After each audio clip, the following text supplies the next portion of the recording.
Well, actually, before we do that, let me tell y'all a little bit about the inspirational. Inspirational is what we're focusing on today because that is my dominant creative thinking style. And then we're going to talk about how the systems comes into play and how they work together. So my inspirational side, it needs meaning.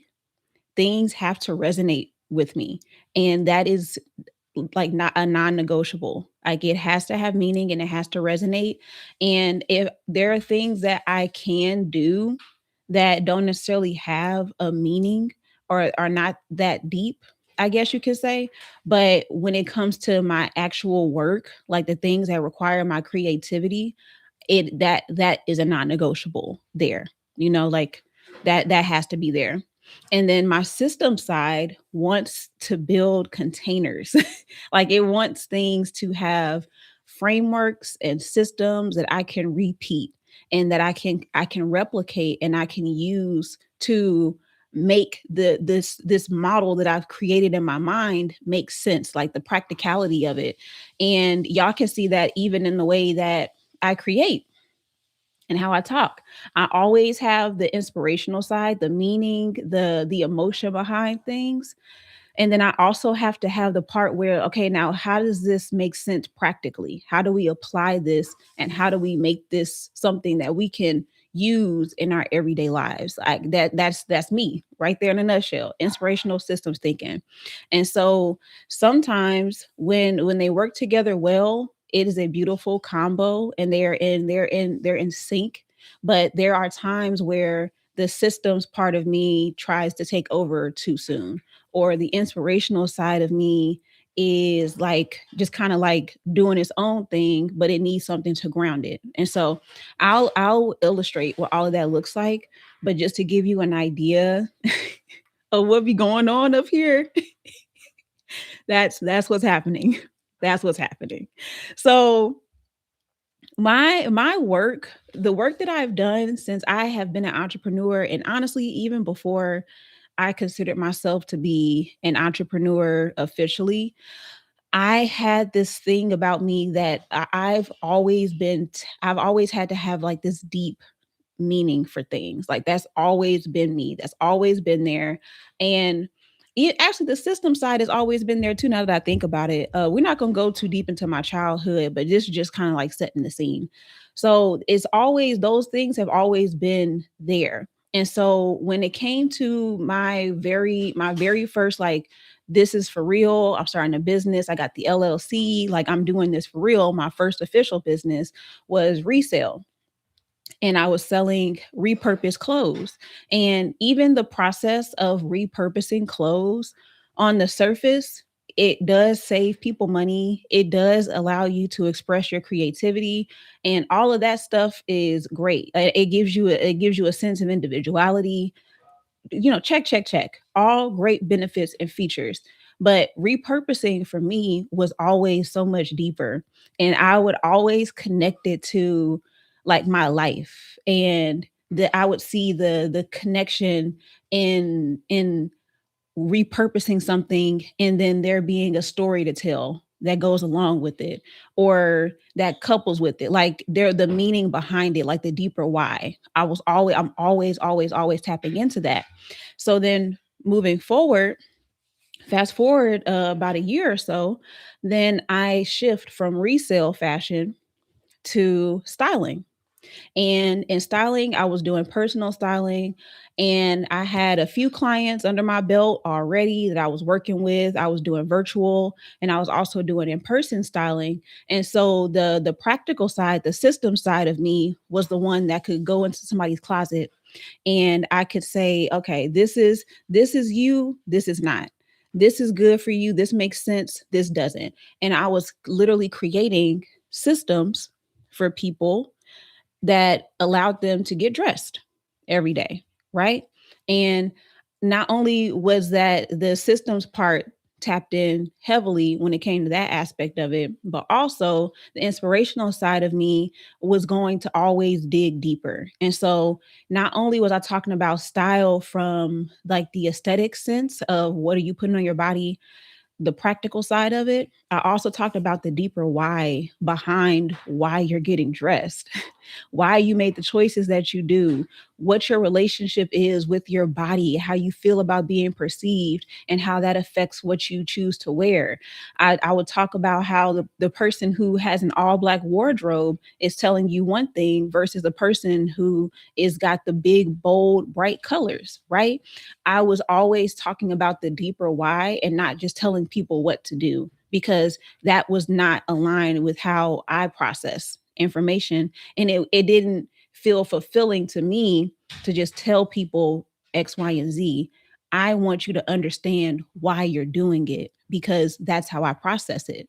And so I was starting to realize, even before I had the language for it, I was starting to realize that my edge, my unique approach to any industry is that I'm going to bring the soul into it. Like that's how I would verbalize it at the time.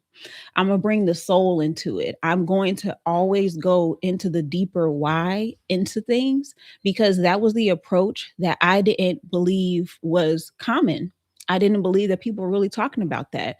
And even to this day, I see more people when it comes to style talking about those things, but not anywhere near on the level that we see people just telling you outfit formulas and what color you're not supposed to wear after Labor Day, and like all the silly stuff that we do, and all the rules that we create that really aren't real rules. You know what I'm saying? And so I was starting to realize like that was my edge, my creative edge.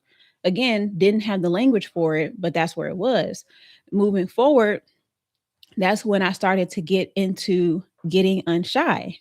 Getting unshy started because I had this thought around visibility. And I was thinking about how some of the challenges that people have with being consistent and showing up, the things that they had, the discomfort that they have with speaking in front of people, or the discomfort that they may have, or the unwillingness a lot of times to say the thing that is more disruptive, or say the thing that's not popular, and like the not the whole rage bait unpopular opinion thing, but like truly saying the thing that know is probably not everybody's cup of tea, or what you have to say might disrupt people's lives, but you have something important to say. And so I was really intrigued by what what is it that blocks people's ability to be visible when they have all of the information and the tools that they need to show up, right? We got a phone, we got headphones. You don't even need a microphone these days. We got headphones that have a pretty decent mic on it. We got natural light because the sun's there. So you have everything that you need to create. Why aren't you? And I in my mind, I was like, there has to be a deeper reason why. There has to be something else. And that's how getting unshy came to be. And so y'all know, if you are not aware or not familiar with me, getting unshy is the framework that I created for building a brand. So building your brand, not just your personal brand, but building your brand overall so that you know how to remain multifaceted without having to water yourself down, but also being able to understand what that common thread is so that you can make money with your creativity. That was my goal. That is my goal with getting Unshy, the collective, and helping people to use their voices, be bold, do the things and say the things that are countercultural because it's necessary. And so I created the workbook. I created the collective, which is the container that is a branding container where we have ongoing consultation, feedback, challenges, workshops, all the things. And so in there, you get to work on your brand and you get to practice executing so that you can start to see results. So I started to develop that. And as I'm developing this, I'm moving in this, getting unshy was one of those things that when I started doing it, it really took off. Actually, let me pause there because one thing that I want to say that I'm realizing as I'm talking about this is that every time I tapped in, and I mean like I really tapped into what my creative edge was, my videos were viral, like, every single time, y'all. I was thinking about my first styling video that popped off. It was because I was thinking deeper than the surface. The, getting unshy, that started because I had a video that went viral talking about how being shy would have kept me from being a millionaire. Like, that's a true story, by the way. It's on my page. I think it's still pinned on my TikTok. And then there was something else. There was a few other style videos, and then the creative thinking styles is actually one that I think is on the cusp of virality. I'm starting to see signs that it's I'm hitting on something with this, but the point is that I'm recognizing it as I'm talking about it. Oh, every time I tapped into this, I my visibility increased noticeably. And so I feel like that's so cool. I that means something. I don't know yet what it means, but if you got something from me saying that right there, just put I got something in the comments or in the chat. So I know that at least like y'all you get where I'm going even if I don't have the words for it yet. And so this was my journey. And so the creative thinking styles was something that came to me last year. I don't remember at what point last year where I really started to get into this, but the creative thinking styles was something that was sparked by this question that I had where what is creative thinking? How do people tap into it? Are there different ways of creative thinking? It was something around those lines. And I stumbled across this article, this thesis actually, that was done by a man named Adam Jorlin. And it was these creative thinking styles. I don't remember exactly how he phrased it. I call them creative thinking styles. He does use a different term for them. However, he is the one who I am inspired by when I talk about these. And so I was reading it and I was able to see, oh, inspirational thinker, that's somebody. Aesthetic thinker, yes. Lateral thinker, oh my goodness. I was starting to be able to picture people who matched these creative thinking styles. And I was like, oh my goodness, this is the coolest thing ever. Why is nobody talking about this? And so I was able to first and foremost understand myself better because of it. And then when it worked for me, I was like, oh snap, I definitely got to tell y'all about this. You got something, Adrian? Okay, bet. I was like, "Oh yeah, like we cooking with Crisco now. Like this is definitely I'm definitely on to something with this." And so what I realized through all those different iterations of my journey as an entrepreneur that the thread was still there even when I tried to put it into a box or when I tried to make it so narrow that it didn't give me space to explore what this looked like across different areas. And when I say that, I mean that specifically in the sense of I'm a fashion creator. I am a stylist. I am a fashion designer, and there's nothing wrong with those roles. I have literally, y'all, I've loved every iteration of it, but I couldn't shake the fact that it felt limiting. I couldn't shake the fact that it felt like it wasn't fully tapping into what I want to do, and it was missing a very important part of me that needed to be expressed.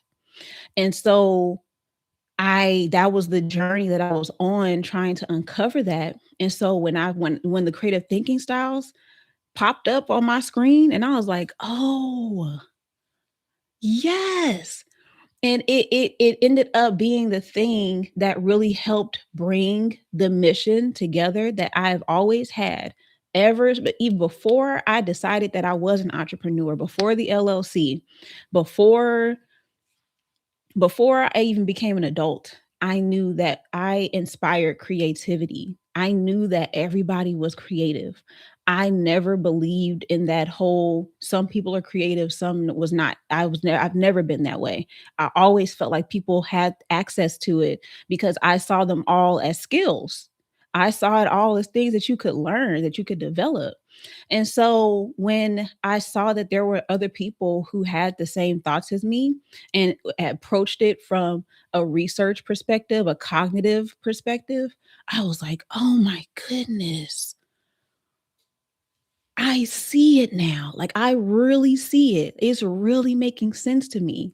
I'm understanding it and I'm doing the same thing that I've always been doing, but now the way that I get to do it feels more expansive and it feels more fulfilling and it feels like I'm being able to now showcase more of who I am, which is not even really about me expressing myself as much as it is about me giving myself every opportunity that I can to stand out and be different and be unique. Hey, John, literally giving myself the ability to differentiate myself with every facet of myself that I get to express. I'm making myself stand out more and more and more. And that's what feels good to me. And that's the part that's branding. Yes, yes. That's the part. That's the part. That's it. That's it. Oh, thank you, John. Thank you. All right, y'all.